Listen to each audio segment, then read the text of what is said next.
광포 마을의 새벽은 중부지방의 척박한 땅에서 닭 우는 소리와 일터로 향하는 사람들의 발걸음 소리로 시작됩니다. 도시의 떠들썩함과는 달리 이곳은 평온하지만 고단한 삶의 무게가 느껴지는 곳입니다.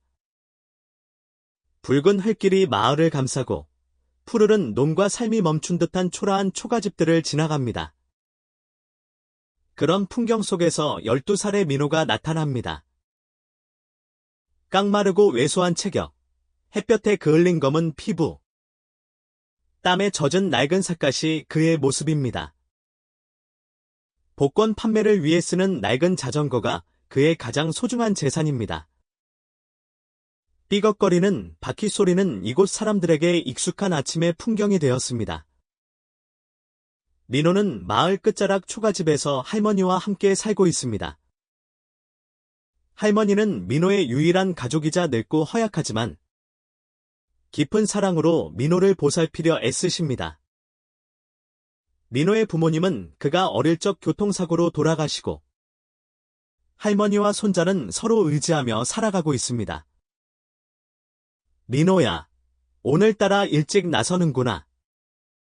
길가에서 농부 민수 씨가 손을 흔들며 불렀습니다. 민호는 밝은 미소로 대답했습니다. 그 눈에는 선량함이 가득했습니다. 네, 할머니 관절이 요즘 안 좋으셔서 약값을 벌려면 일찍 나가야 해요. 민호의 집은 야자수 사이에 숨어 있습니다.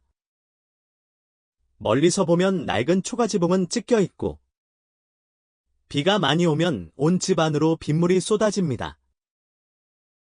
집 안에는 몇 가지 간소한 물건만 있습니다. 대나무 침상, 낡은 나무 식탁, 작은 찬장이 전부입니다. 할머니는 문가에 앉아 먼 곳을 바라보며 작은 손수건으로 흐릿한 눈을 계속 닦고 계십니다. 민호야, 뭐라도 먹고 가야지. 어젯밤 내내 기침하는 소리가 들리더구나. 할머니는 걱정스러운 목소리로 말했습니다. 괜찮아요, 할머니. 튼튼해요. 민호는 미소 지으며 복권 가방을 어깨에 걸쳤습니다. 너무 걱정하지 마세요. 할머니 약 사드릴 만큼 돈 벌어올게요. 민호는 읍내를 향해 페달을 밟으며 미래에 대한 끊임없는 생각에 잠겼습니다. 한때는 학교에 가는 것을 꿈꿨지만 지금은 그저 아득한 꿈일 뿐입니다. 매일같이 민호는 마을부터 읍내 시장까지 복권을 팔며 온종일 돌아다녀야 합니다. 읍내 시장에 도착하자 풍경이 달라졌습니다. 상인들의 외침 소리, 야채를 실은 자전거 소리, 뛰어노는 아이들 소리로 시장은 활기가 넘쳤습니다. 민호는 시장 어귀에 자전거를 세우고 복권 판매를 시작했습니다. 복권 사세요. 오늘 저녁 대박 터집니다. 피곤했지만 민호는 항상 웃음을 잃지 않았습니다. 때로는 사람들이 몇 장 사주기도 했지만 매몰차게 거절당할 때도 많았습니다. 심지어 어떤 사람은 귀찮게 한다며 화를 내기도 했습니다. 하지만 민호는 익숙해졌습니다. 삶이 결코 쉽지 않다는 것을 알고 있었습니다. 하지만 복권 몇 장만 팔아도 할머니와 따뜻한 밥 한 끼를 더 먹을 수 있었습니다. 점심때가 되자 해가 뜨거워졌습니다. 민호는 큰 느티나무 아래서 쉬었습니다. 아침에 사돈 마른 빵을 먹으며 지나가는 사람들을 바라보았습니다. 그는 문득 할머니의 고단한 삶을 언제쯤 편안하게 해드릴 수 있을지 생각했습니다. 갑자기 강한 바람이 불어와 낙엽이 흩날렸습니다. 민호는 하늘을 보며 다짐했습니다. 노력하면 분명 나아질 거야. 해가 저물어 갈 때쯤 민호는 남은 복권을 가지고 집으로 돌아왔습니다. 돌아가는 길에도 그는 틈틈이 마을 사람들에게 복권을 팔았습니다. 팔든 못 팔든 민호는 항상 진심으로 고맙다는 인사를 건넸습니다. 집에 도착하자 할머니는 작은 생선 몇 마리와 데친 채소로 저녁 식사를 준비해 두셨습니다. 민호는 할머니 옆에 앉아 하루 동안 있었던 재미있는 일들을 이야기했습니다. 속으로는 걱정이 많았지만 할머니를 웃게 하려고 노력했습니다. 할머니, 오늘 복권 반밖에 못 팔았지만 내일은 더 많이 팔게요. 민호는 씁쓸한 목소리로 말했습니다. 너무 걱정하지 마라. 나는 괜찮다. 내가 건강한 모습만 봐도 나는 행복하다. 작은 등불이 초라한 집 안을 비추고 할머니와 손자의 험난한 얼굴을 어슴푸레하게 비추었습니다. 고단한 삶 속에서도 이들의 사랑은 민호가 앞으로 나아갈 수 있는 가장 큰 원동력이었습니다. 그러던 어느 날, 민호의 삶은 한순간에 바뀌게 됩니다. 다음 날, 그는 운명처럼 순자 할머니를 만나게 되고, 그 만남은 민호의 삶에 큰 영향을 미치게 됩니다. 해가 뜰 무렵, 민호는 자전거를 끌고 집을 나섰습니다. 오늘은 보름이라 읍내 시장이 평소보다 더 붐빌 것입니다. 민호는 복권을 더 많이 팔 수 있는 기회라고 생각하며 일찍 서둘렀습니다. 할머니는 여전히 침대에 누워 가냘프게 숨을 쉬고 있었습니다.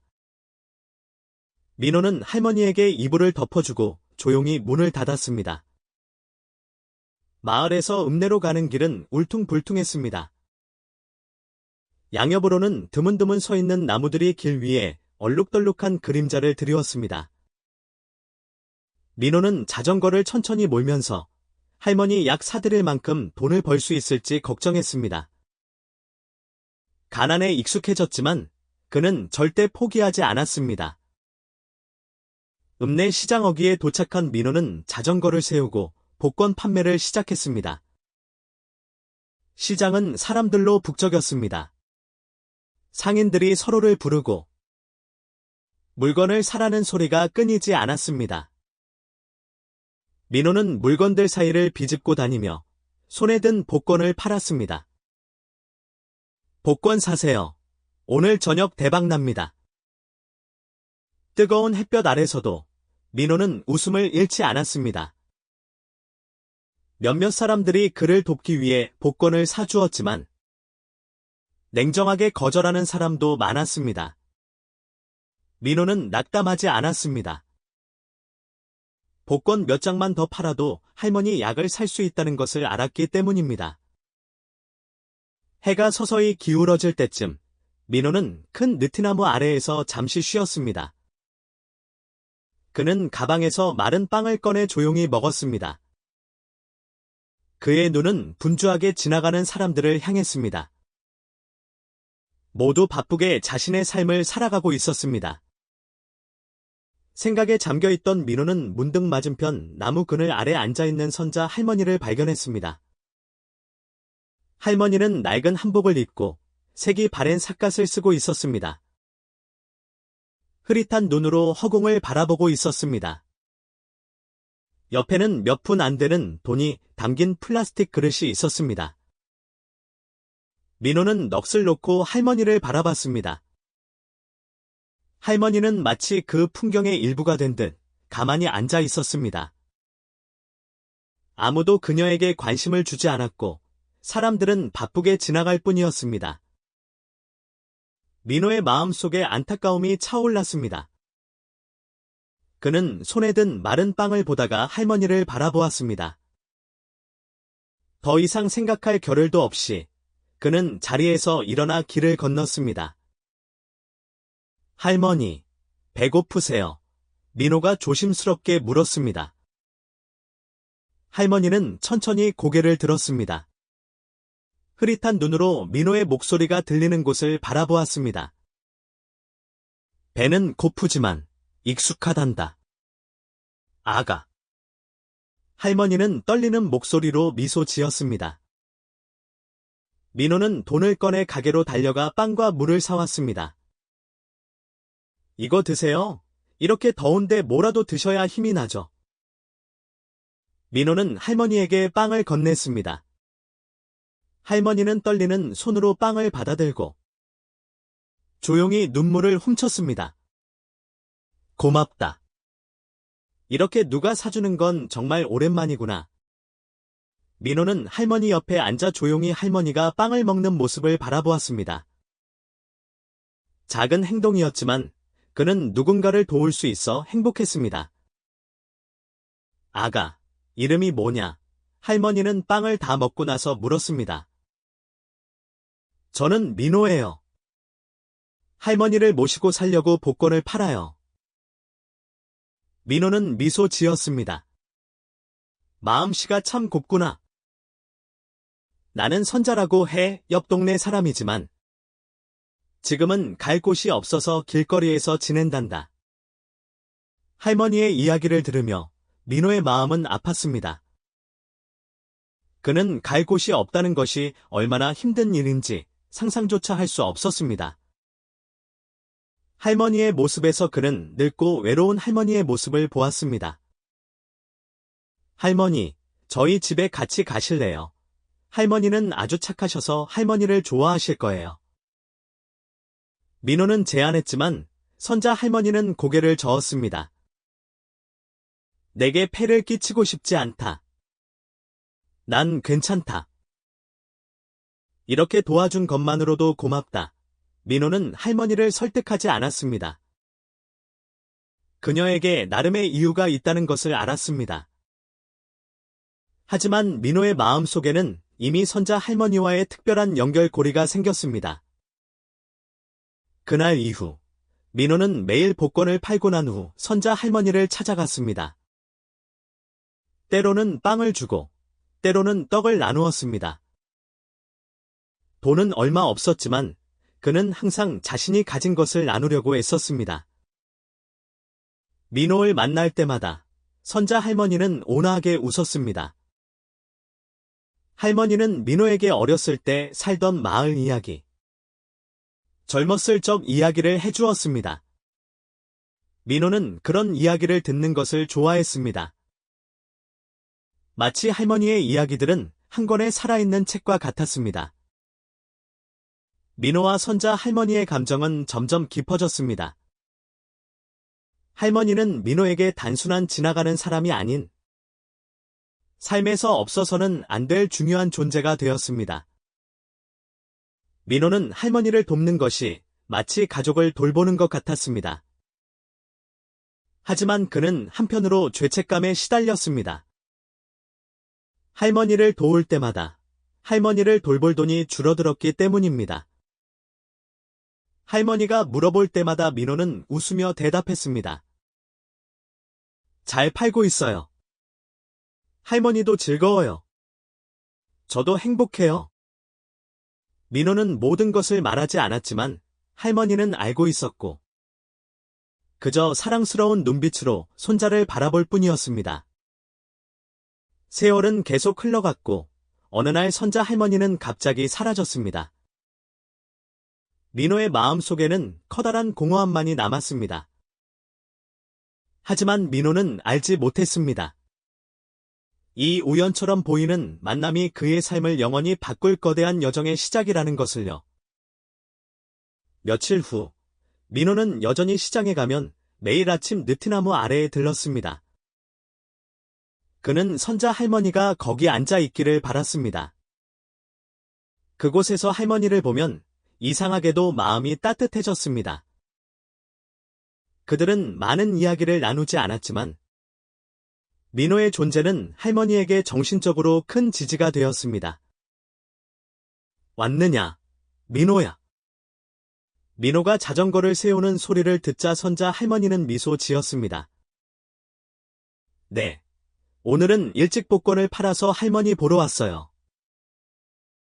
민호는 대답하며 할머니 옆에 앉았습니다. 그는 길에서 사온 뜨거운 찹쌀떡을 선자 할머니의 손에 올려놓았습니다. 할머니는 조심스럽게 만지며 미소를 지었습니다. 아가, 마음이 참 곱구나. 하지만 나 때문에 내 일에 방해가 되면 안 된다. 너는 할머니도 돌봐야 하잖아. 민호는 고개를 저었습니다. 괜찮아요. 할머니. 할머니도 돕고 싶어요. 좋은 일을 하면 복이 온다고 하셨어요. 그렇게 말했지만 민호의 마음속에는 약간의 갈등이 있었습니다. 복권 한 장을 팔면 할머니 약 사드릴 돈이 조금씩 줄어든다는 것을 알고 있었습니다. 선자 할머니에게 빵이나 떡을 줄 때마다 자신의 돈을 써야 했습니다. 마음씨가 좋은 건 알지만 내면의 갈등은 어쩔 수 없었습니다. 어느 저녁, 복권을 팔고 집에 돌아온 민호는 비가 내리는 것을 보았습니다. 빗물이 낡은 지붕 사이로 뚝뚝 떨어져 집 안 땅바닥을 적셨습니다. 할머니는 아궁이 옆에 앉아 무릎을 쓰다듬고 있었습니다. 민호는 할머니 옆에 앉았습니다. 할머니. 또 무릎이 아파요. 민호는 조심스럽게 물었습니다. 늙어서 그래. 이 정도 아픈 건 괜찮아. 할머니는 다정하게 웃었지만 민호는 할머니의 미소에서 피로함을 느꼈습니다. 할머니의 초라한 모습을 보며 민호의 마음은 더욱 무거워졌습니다. 그는 오늘 판 복권으로 번 돈이 담긴 작은 돈 주머니를 힐끗 보았습니다. 돈은 할머니 약을 사기에도 부족했습니다. 민호는 아침에 선자 할머니에게 빵을 사준 일을 떠올렸습니다. 그때는 아무 생각 없이 했지만 지금은 마음이 너무 복잡해졌습니다. 혹시 내일은 선자 할머니를 찾아가지 말아야 할까?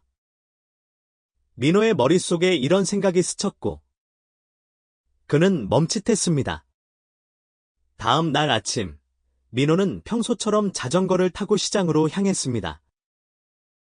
하지만 느티나무 아래를 지나칠 때 민호는 자전거 페달을 멈추고 선자 할머니를 바라보았습니다. 할머니는 여전히 그곳에 앉아 있었습니다. 작은 손으로 플라스틱 그릇을 움켜쥐고 있었습니다. 민호의 마음은 무거웠습니다. 할머니. 오늘 복권을 팔아서 아마 할머니 찾아뵙기 힘들 것 같아요. 그는 혼잣말로 중얼거리며 할머니 모습을 외면하려고 애썼습니다. 민호가 떠나려 하자 갑자기 아이들이 뛰어와 선자 할머니를 놀렸습니다. 아, 저 눈먼 할멈. 길도 못 보면서 왜 저기 앉아 있어? 선자 할머니는 아무 말도 하지 않고 가만히 있었습니다. 하지만 민호는 할머니의 얼굴에서 슬픔을 보았습니다. 민호는 화가 치밀어 올랐습니다. 그는 급히 자전거를 세우고 그들에게 달려갔습니다. 얘들아, 선자 할머니를 놀리지 마. 민호가 큰 소리로 말했습니다. 아이들은 놀라 민호를 바라보며 비웃었습니다. 너 복권 파는 애가 왜 저 할멈 편을 들어? 복권이나 팔러 가. 할머니는 아무 잘못도 없어. 그렇게 못되게 굴지 마. 민호는 선자 할머니를 가로막고 아이들에게 단호하게 말했습니다. 아이들은 잠시 웃다가 떠났습니다. 민호는 한숨을 쉬며 선자 할머니를 돌아보았습니다. 할머니. 괜찮으세요? 민호는 걱정스러운 눈빛으로 물었습니다. 선자 할머니는 고개를 저었지만 눈에서는 눈물이 흐르고 있었습니다. 아가, 내가 나를 도와주는 유일한 아이란다. 고맙다. 민호야. 그날 이후로 민호는 더 이상 선자 할머니를 외면할 생각을 하지 않았습니다. 그는 자신의 작은 존재가 할머니를 외로움에서 조금이라도 벗어나게 해줄 수 있다는 것을 깨달았습니다. 그는 자신의 삶이 힘들어도 돈으로는 살 수 없는 소중한 가치가 있다는 것을 알았습니다. 어느 날 저녁, 민호는 할머니에게 오늘 있었던 일들을 말했습니다. 할머니는 고개를 끄덕이며 다정한 눈빛으로 민호를 바라보았습니다. 정말 잘했다, 민호야. 나눔은 결코 손해가 아니란다. 오히려 그것은 너와 선자 할머니 모두에게 더 큰 행복을 가져다 줄 거야. 다음 날부터 민호는 계속해서 선자 할머니를 도왔습니다. 어떤 날은 빵을 가져다 주고 어떤 날은 따뜻한 물을 가져다 주었습니다. 비록 작은 것이었지만 할머니는 항상 감사한 마음으로 받았으며 그들은 서로 소소한 이야기들을 나누었습니다. 선자 할머니는 젊었을 때 이야기를 해주었습니다. 자녀들과 함께 살았던 작은 집, 하지만 환경이 어려워지면서 자녀들이 떠나고 혼자 남았다는 이야기를요. 민호는 그 이야기를 들으면서 할머니를 생각하고 절대 할머니가 그런 외로움을 느끼지 않도록 하겠다고 다짐했습니다. 비록 삶은 힘들었지만 민호는 매일 마음이 따뜻해졌습니다. 하지만 민호는 예상치 못했습니다.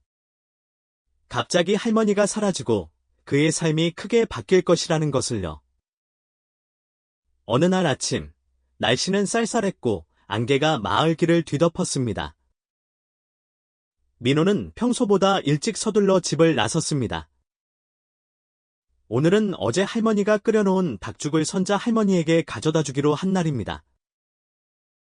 작은 도시락통에 죽을 담아 자전거 손잡이에 조심스럽게 걸고 할머니가 죽을 받을 때 할머니의 웃음을 기대하며 페달을 밟았습니다.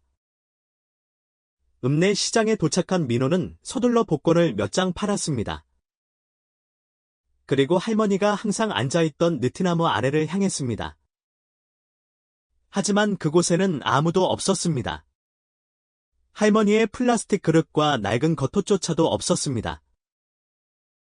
민호는 망연자실한 채 시장 구석구석을 바라보았지만 할머니를 찾을 수 없었습니다. 혹시 잠시 어디 갔나? 민호는 자신을 위로하려고 애썼습니다. 민호는 자전거를 타고 시장을 돌아다니며 길가 식당에 들러 할머니를 봤는지 물어보았습니다. 하지만 아무도 그날 아침 할머니를 보지 못했습니다. 그 눈먼 할멈 말이냐? 어제까지 거기 있었는데. 야채 장수하나 씨가 말했습니다. 어제 오후부터 나도 못 봤다. 택시 운전사 준호 씨도 말했고. 민호의 걱정은 점점 커졌습니다. 매일 비가 오나 눈이 오나 그 자리에 항상 있던 할머니가 갑자기 사라진 것입니다. 민호는 근처 골목길을 돌아다니며 할머니를 찾았지만 들려오는 것은 자동차 소리와 늦은 오후의 시장 소음뿐이었습니다. 해가 붉게 물들 때쯤 민호는 느티나무 아래에 주저앉았습니다. 손에는 식어버린 죽이 담긴 도시락통을 든 채였습니다. 마치 가슴에 구멍이 뚫린 듯 그는 슬픔에 잠겼습니다. 집에 돌아온 민호를 보며 할머니는 걱정스럽게 물었습니다. 무슨 일이냐? 오늘 선자 할머니 못 만났느냐? 민호는 고개를 저으며 죽이 든 도시락통을 식탁에 내려놓았습니다. 읍내에 할머니가 안 계셔요? 찾을 수가 없었어요? 할머니는 민호를 안타깝게 바라보았습니다. 어디 가셨겠지. 너무 걱정하지 마라. 내일 다시 찾아보면 될 거야. 할머니가 위로했지만 민호는 잠을 이루지 못했습니다. 그는 길거리에 혼자 있을 할머니의 모습을 떠올렸습니다.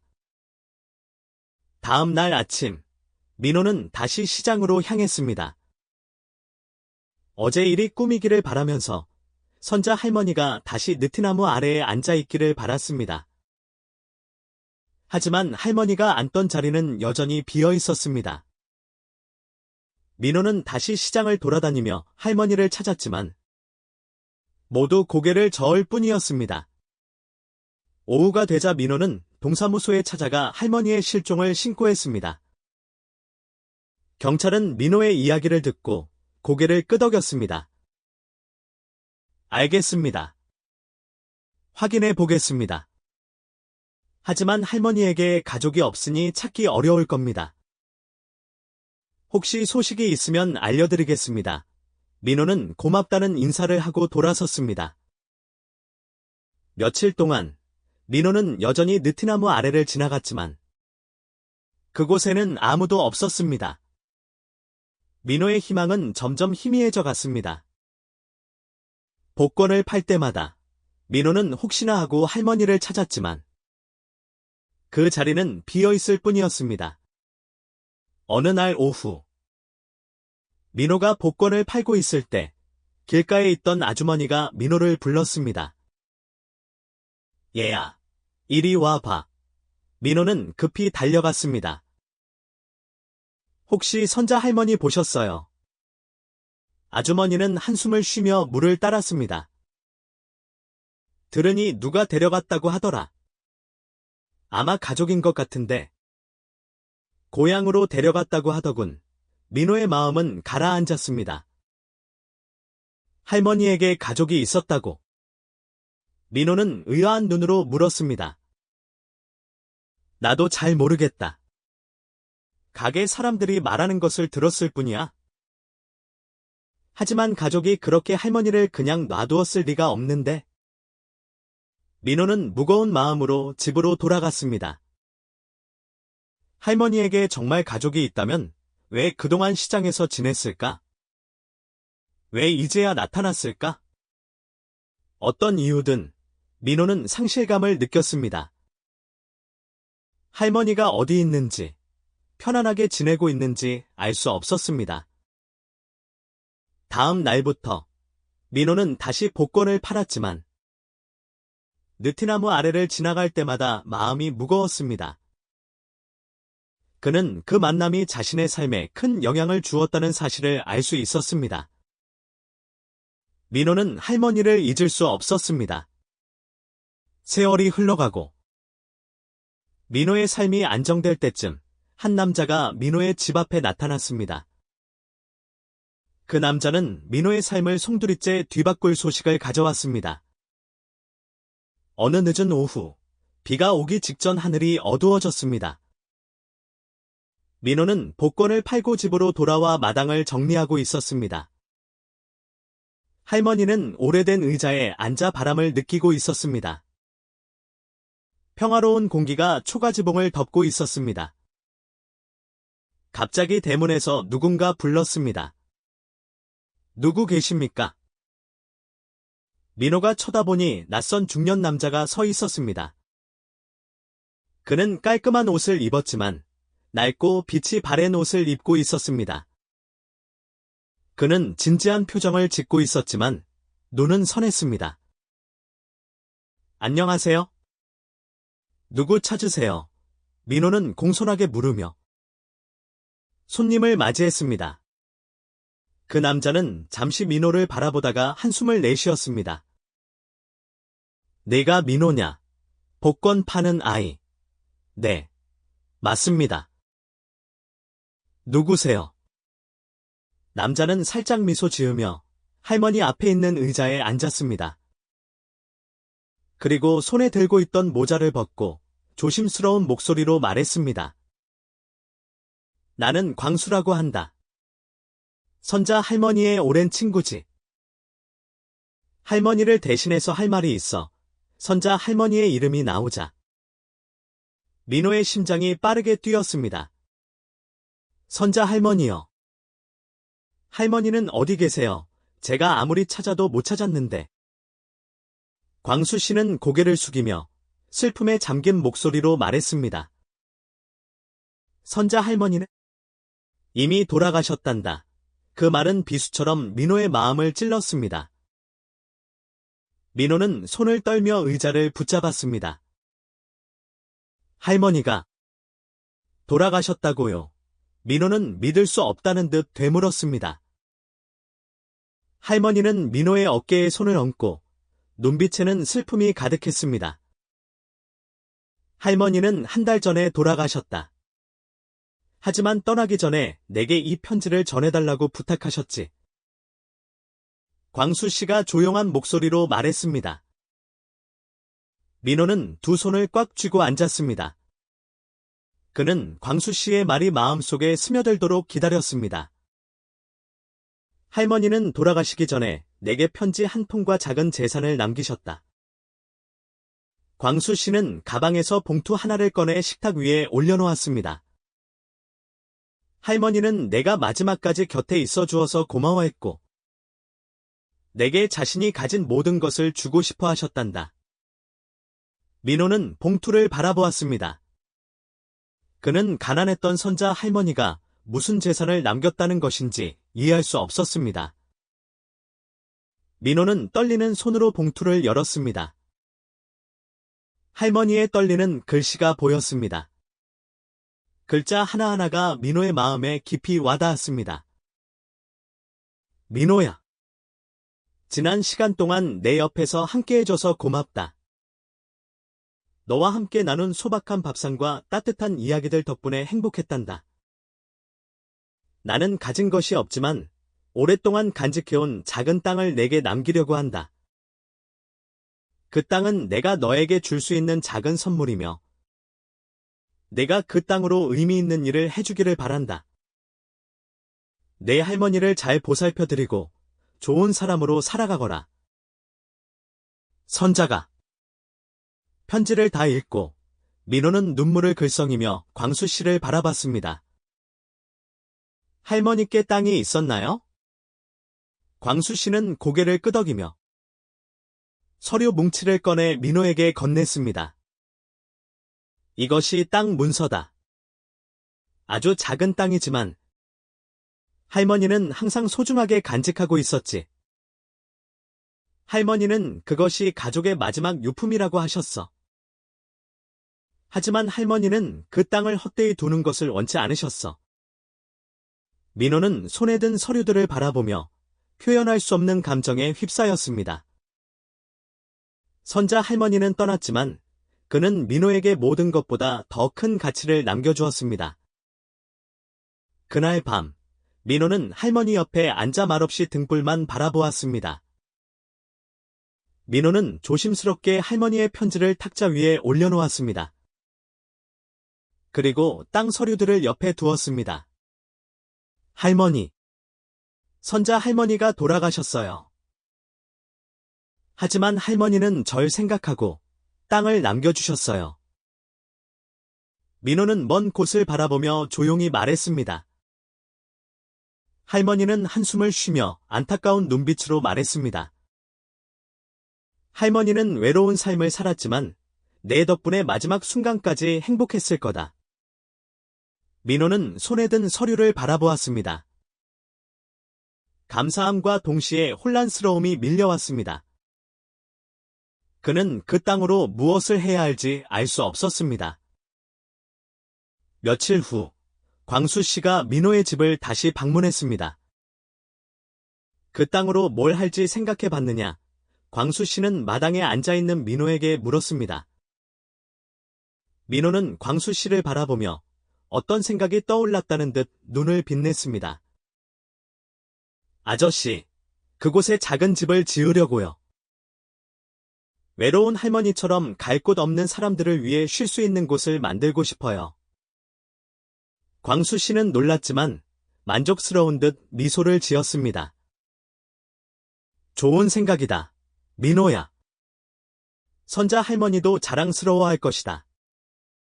그날부터 민호는 꿈을 현실로 만들기 위한 여정을 시작했습니다. 그는 매일 복권을 팔아번 돈을 모아서 할머니가 남긴 땅에 작은 집을 지을 계획을 세웠습니다. 앞으로 많은 어려움이 있을 것을 알았지만 그는 자신이 하고 있는 일에 확신을 가졌습니다.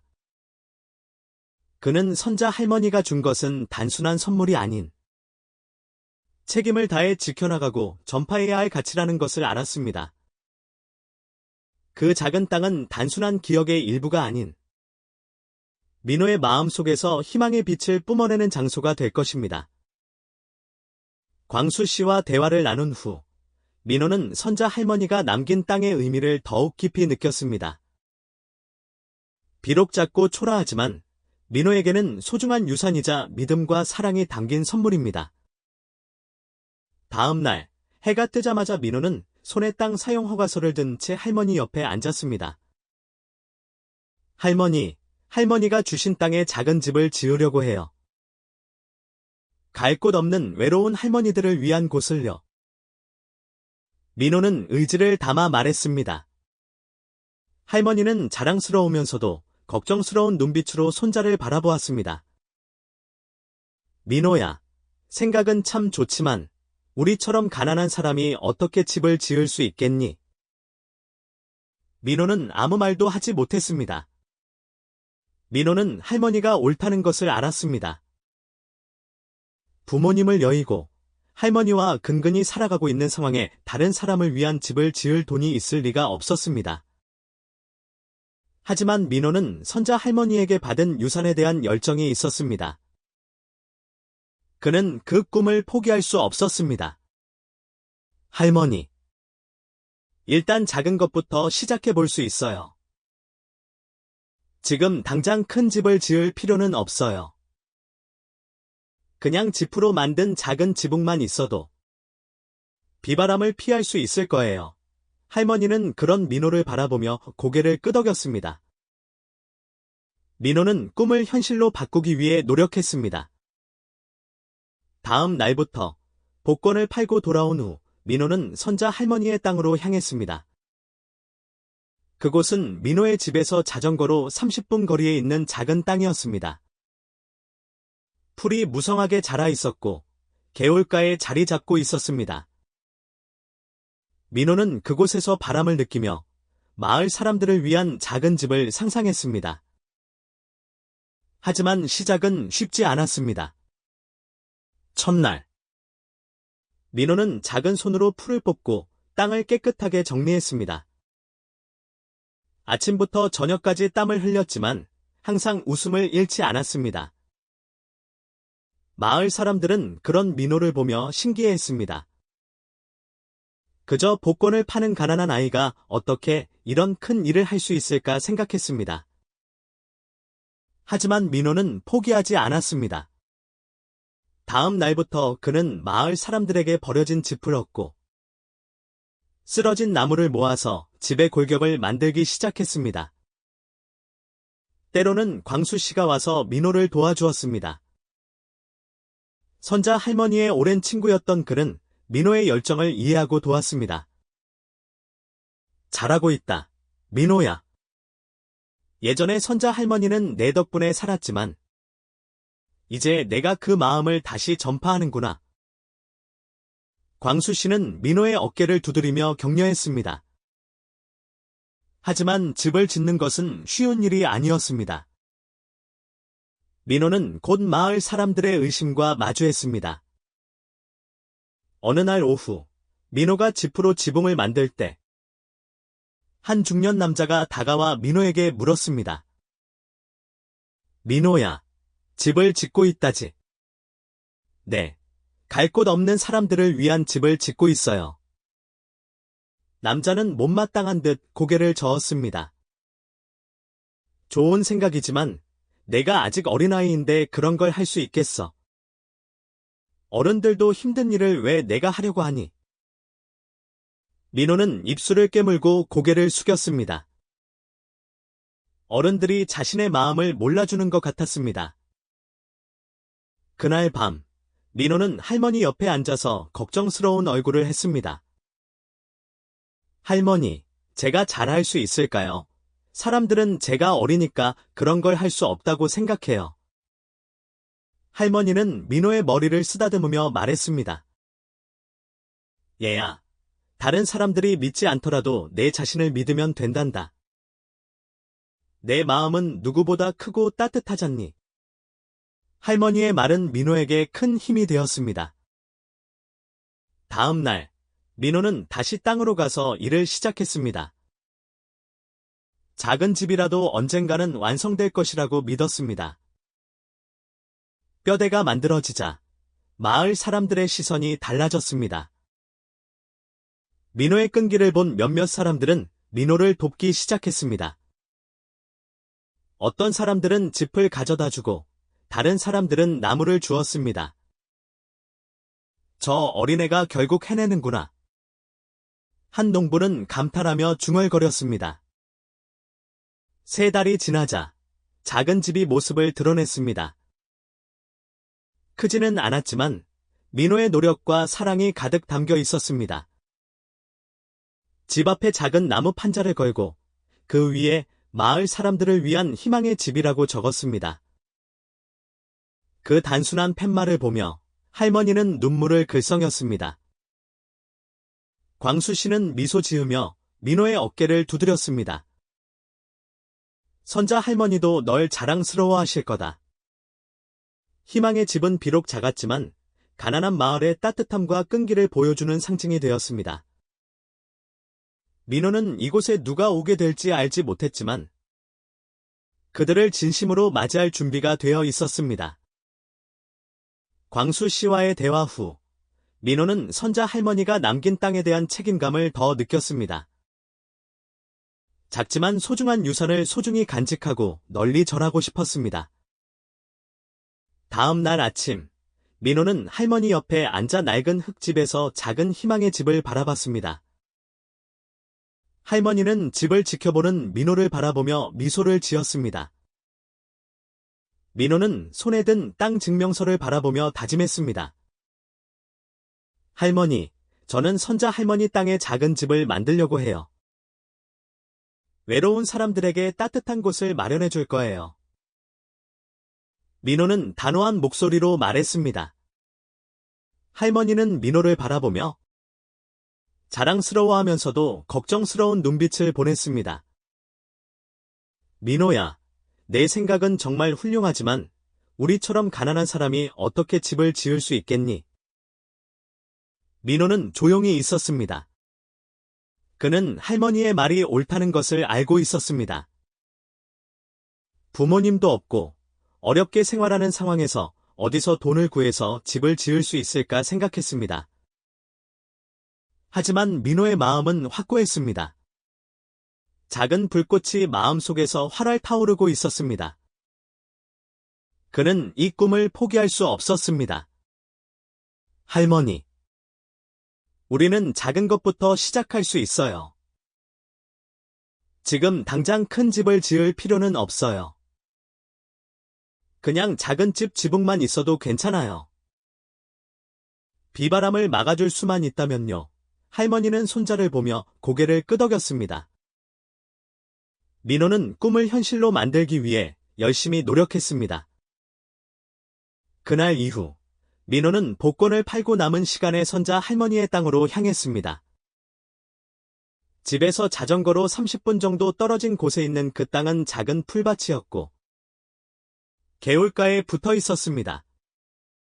민호는 그곳에 서서 바람을 맞으며 자신이 만들 작은 집을 마음속으로 그려봤습니다. 하지만 실제로 집을 지으려고 하니 쉽지 않았습니다. 첫날, 민호는 풀을 뽑고 땅을 고르게 하는 것부터 시작했습니다. 아침부터 저녁까지 땀을 흘리면서도 웃음을 잃지 않았습니다. 동네 사람들은 민호가 열심히 일하는 모습을 보면서 궁금해했습니다. 대부분의 사람들은 민호가 복권을 팔며 생활하는 어린아이일 뿐이라고 생각했는데 민호는 그들의 상상 이상으로 열심히 일했습니다. 하지만 민호는 포기하지 않았습니다. 다음 날부터 그는 다른 사람들이 버린 나무를 모으고 짚을 구했습니다. 그리고 그 재료들로 뼈대를 만들었습니다. 때로는 광수 씨가 와서 민호를 도와주었습니다. 선자 할머니의 오래된 친구인 그는 민호의 열정을 이해하며 격려해 주었습니다. 정말 잘한다, 민호야. 예전에는 할머니가 내 덕분에 살았지만 이제 내가 그 마음을 다시 전파하는구나. 그렇게 말했지만 민호는 마음 한편에 어려움이 있을 수밖에 없었습니다. 민호는 곧 자신을 의심하는 사람들, 그리고 그의 마음을 이해하지 못하는 사람들과 마주쳐야 했습니다. 어느 날 오후, 민호가 지붕을 만들고 있었을 때 한 중년 남자가 다가왔습니다. 민호야, 네가 노인들을 위해 집을 짓는다는 소문이 들리던데. 네, 맞습니다. 저는 선자 할머니와 같이 갈 곳 없는 사람들을 위해 집을 짓고 있어요. 남자는 실망한 듯 고개를 저었습니다. 마음은 좋지만 너는 아직 어리잖니. 어른들도 못하는 것을 어떻게 내가 하려고 하니? 민호는 입술을 깨물고 고개를 숙였습니다. 그는 모든 사람들이 자신이 어리다는 이유로 믿지 못하는 것 같았습니다. 하지만 민호는 절대 멈출 생각이 없었습니다. 그날 밤, 민호는 할머니 옆에 앉아 걱정스러운 눈빛으로 말했습니다. 할머니, 제가 잘 할 수 있을까요? 많은 사람들이 저를 믿지 않아요. 저는 어리고 그런 일을 하기에 힘이 부족하다고 말해요. 할머니는 부드러운 손길로 민호의 머리를 쓰다듬었습니다. 민호야, 사람들이 널 믿지 못해도 괜찮아. 내 마음이 진실하다면 언젠가는 모든 사람이 진심을 알아줄 거야. 넌 누구보다 따뜻한 마음을 가졌다는 것을 잊지 마. 할머니의 말은 민호에게 용기를 주었습니다. 다음 날, 그는 다시 땅으로 가서 열심히 일했습니다. 그는 작은 집집을 완성할 때까지 포기하지 않겠다고 다짐했습니다. 나무로 된 뼈대가 만들어지자 사람들이 민호에 대한 관심을 가지기 시작했습니다. 민호가 꾸준히 노력하는 모습을 보면서 몇몇 사람들은 도움을 주기 시작했습니다. 짚을 가져다 주는 사람, 나무를 주는 사람, 그리고 낡은 벽돌을 가져다 주는 사람도 있었습니다. 정말 대단하네. 저 어린아이가 결국 해내는구나. 한 농부는 감탄하며 말했습니다. 3개월 가까이 되자 마침내 작은 집이 완성되었습니다. 크지는 않았지만 집과 나무로 만든 집은 민호의 열정과 사랑이 담겨 있었습니다. 집 앞에는 낡은 나무 판자를 걸고 그 위에 모두를 위한 희망의 집이라고 썼습니다. 그 팻말을 보면서 할머니는 감격에 겨워 눈물을 글썽였습니다. 광수 씨는 민호의 어깨를 두드리며 미소 지었습니다. 선자 할머니도 널 자랑스러워할 거야. 비록 작고 초라한 집이었지만 민호의 사랑과 끈기를 보여주는 멋진 상징이 되었습니다. 그는 그곳에 누가 살게 될지는 알 수 없었지만 누군가가 와서 쉴 수 있기를 바랐습니다. 어느 날 오후, 민호가 집에서 쉬고 있을 때 한 남자가 찾아왔습니다. 그는 말끔한 옷을 입고 있었습니다. 그는 집을 둘러보며 만족스러운 듯 미소 지었습니다. 민호야, 내가 이 집을 지은 아이냐? 네. 맞습니다. 누구세요? 나는 재현이라고 한다. 도시에서 온 기자인데 내 이야기를 듣고 감명을 받아서 왔다. 민호는 놀랐습니다. 그는 자신의 이야기가 도시까지 알려질 줄은 전혀 상상하지 못했습니다. 저는 단지 제가 옳다고 생각하는 일을 했을 뿐이에요. 민호는 겸손하게 말했습니다. 재현 씨는 미소 지으며 말했습니다. 내 이야기를 더 많은 사람들에게 알리고 싶다. 그 과정을 자세히 말해줄 수 있니? 민호는 재현 씨에게 희망의 집과 그동안 있었던 모든 일들을 이야기했습니다. 재현 씨는 그 이야기를 기사로 썼고 그 이야기는 신문에 실렸습니다. 민호의 이야기가 퍼지자 많은 사람들이 민호와 희망의 집을 돕기 위해 나섰습니다. 그들은 돈을 보내주거나 벽돌, 시멘트 같은 건축 자재들을 보내주었습니다. 뿐만 아니라 도시에서 온 대학생 자원봉사자들은 집벽에 그림을 그려주기도 하고 뒷마당에 작은 정원을 만들기도 했습니다. 그렇게 시간이 지나자 희망의 집은 2방을 더 늘릴 수 있었고 이제는 5명의 노인들을 수용할 수 있었습니다. 광포 마을 사람들은 민호의 집을 민호의 집이라고 부르지 않고 마을의 집이라고 불렀습니다. 마을의 노인들은 자주 찾아와서 이야기를 나누고 민호와 희망의 집에 작은 선물을 주었습니다. 어느 날 아침, 민호가 집 앞에서 청소하고 있을 때, 봉수 씨와 마을 사람들이 재료들을 가지고 왔습니다.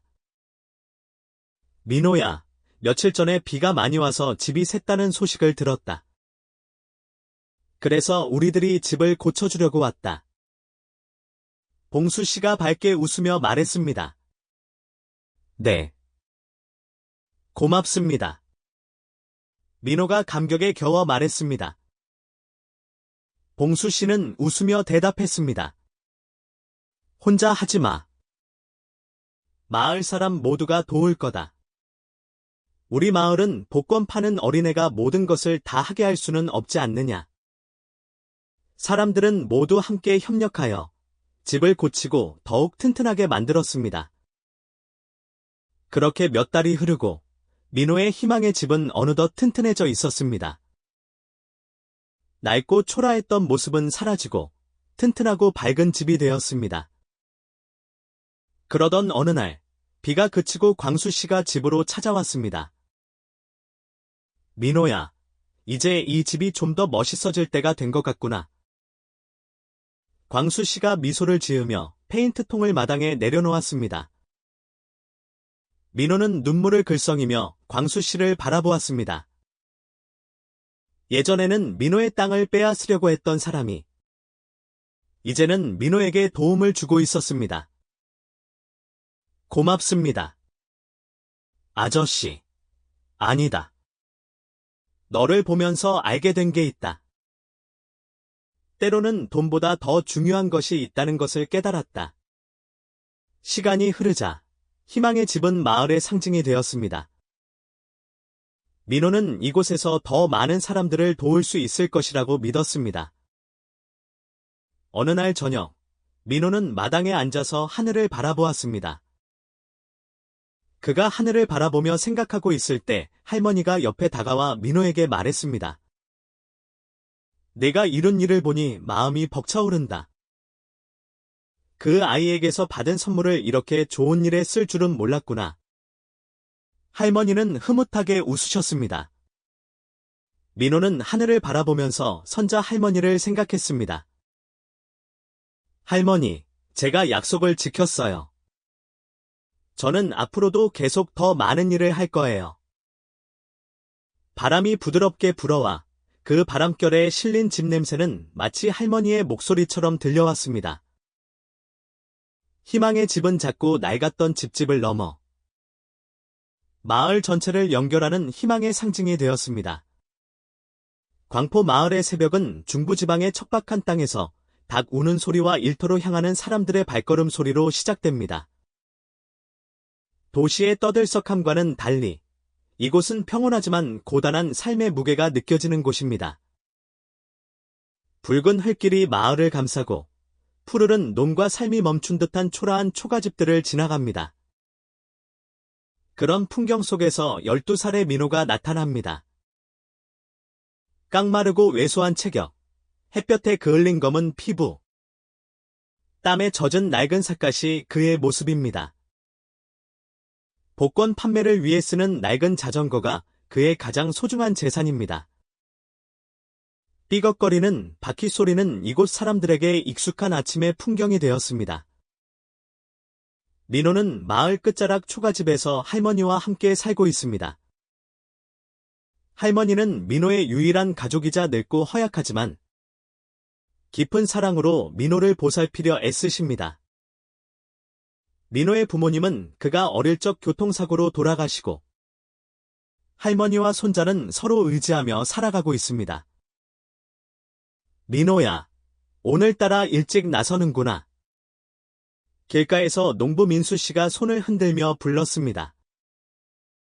민호는 밝은 미소로 대답했습니다.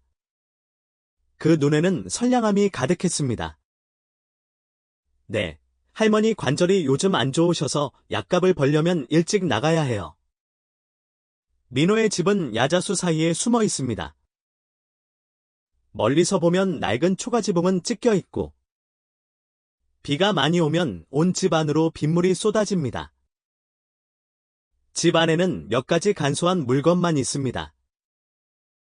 대나무 침상, 낡은 나무 식탁, 작은 찬장이 전부입니다. 할머니는 문가에 앉아 먼 곳을 바라보며 작은 손수건으로 흐릿한 눈을 계속 닦고 계십니다. 민호야, 뭐라도 먹고 가야지. 어젯밤 내내 기침하는 소리가 들리더구나. 할머니는 걱정스러운 목소리로 말했습니다. 괜찮아요, 할머니. 튼튼해요. 민호는 미소 지으며 복권 가방을 어깨에 걸쳤습니다. 너무 걱정하지 마세요. 할머니 약 사드릴 만큼 돈 벌어올게요. 민호는 읍내를 향해 페달을 밟으며 미래에 대한 끊임없는 생각에 잠겼습니다. 한때는 학교에 가는 것을 꿈꿨지만 지금은 그저 아득한 꿈일 뿐입니다. 매일같이 민호는 마을부터 읍내 시장까지 복권을 팔며 온종일 돌아다녀야 합니다. 읍내 시장에 도착하자 풍경이 달라졌습니다. 상인들의 외침 소리, 야채를 실은 자전거 소리, 뛰어노는 아이들 소리로 시장은 활기가 넘쳤습니다. 민호는 시장 어귀에 자전거를 세우고 복권 판매를 시작했습니다. 복권 사세요. 오늘 저녁 대박 터집니다.